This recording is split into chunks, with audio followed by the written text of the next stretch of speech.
आज रुद्राभिषेक करते हुए जब वीडियो मैंने डाला तो तमाम लोग, जिसमें खासतौर पर मुस्लिम समाज और कुछ क्रिश्चियन समाज के लोग थे, उन्होंने ये सवाल पूछा कि आपने शिवलिंग पर इतना दूध बर्बाद क्यों कर दिया? इससे बेहतर होता कि आप इसे गरीबों को दान कर देते।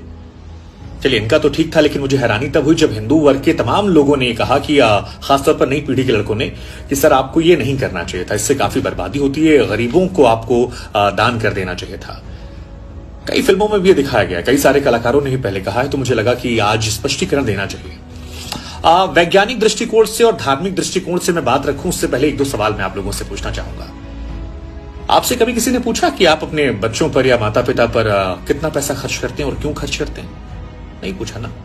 तो भगवान शिव हमारे आराध्य हैं, अपनी कमाई का अगर कोई हिस्सा उन पर खर्च कर रहे हैं तो आप सवाल पूछने वाले कौन होते हैं? और ये जो गरीबों वाले ज्ञान वाली बात है ना, ये आपको मजार पर चादर चढ़ाते वक्त नहीं आती, या चर्च में जो मोमबत्ती लगाते हैं, कभी आपने सोचा कि वो मोमबत्ती किसी गरीब की झोपड़ी में लगाकर उसको रोशन कर दें?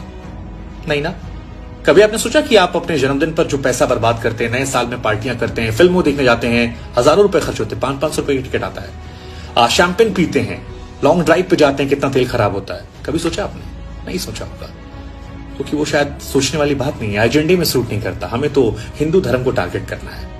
चलिए ठीक है, अब आते हैं धार्मिक और वैज्ञानिक दृष्टिकोण पर। विष्णु पुराण की माने तो भगवान शिव ने समुद्र मंथन के दौरान जब विष को ग्रहण करना शुरू किया तो उनका शरीर तपने लगा।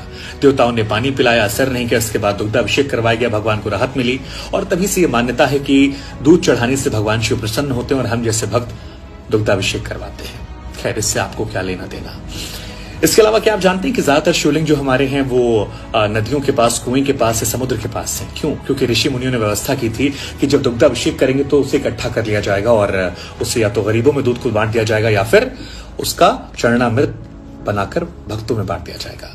हाँ, ये सच है कि आक्रांताओं के आक्रमण करने के बाद कुरीतियां बदली, बदले वक्त में बदली, लेकिन धार्मिक मान्यता है। खैर, एक और बात बता दूं आपको मैं कि हिंदुस्तान वो देश है जो कृषि प्रधान देश है। यहाँ पर कभी भी खाने पीने या दूध के सामान की कमी नहीं थी।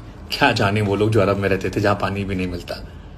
हिंदुस्तान की बात अलग थी, ये चीजें अवेलेबल थी। खैर, आपसे गुजारिश इतनी है कि इस वीडियो को शेयर कीजिएगा ताकि नई पीढ़ी को पता लगे कि ये वेस्टेज नहीं है और केवल एक धर्म पर निशाना मत बनाइए। उन कलाकारों को भी बताइए कि शिवलिंग पर दूध चढ़ाना धार्मिक दृष्टिकोण से, वैज्ञानिक दृष्टिकोण से कैसे सही है, और हम अगर अपने पिता, अपने भगवान के लिए कुछ करते हैं तो ये हमारा उनका निजी मसला है, इसमें किसी को बोलने का अधिकार नहीं है। जय महादेव।